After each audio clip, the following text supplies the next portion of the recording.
Yun, so good afternoon everyone, mga par. Good afternoon mga loads. Yun. Medyo umulan-ulan na dito. So hindi naman ganun kalakas yung ulan. So siguro maya-maya sigurado malakas kasi madilim panahon. So mag-ingat tayo mga par ha. Ingat tayong lahat mga loads. So yun, sabay-sabay tayong magdasal para hindi tumama o tumama man mahina lang. So yun, pakita ko sa inyo kung gaano kalakas yung yung ulan na. So hindi pa naman siya ganoon kalakas pa.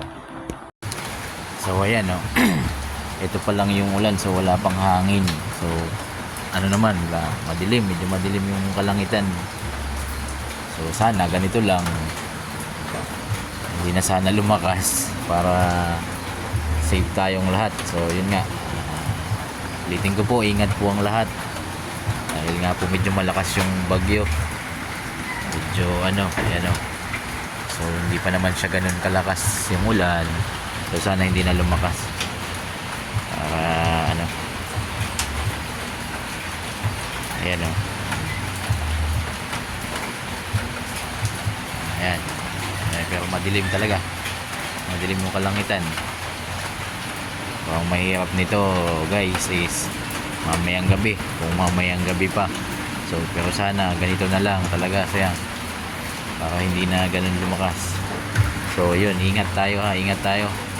Ingat tayo para maganda po. Maganda. Para kung sakaling man dumating, ready tayo.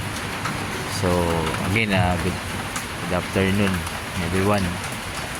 So hanggang dito na lang muna yung video ko kasi yun at stay safe po tayong lahat no. Stay muna sa bahay at maulan.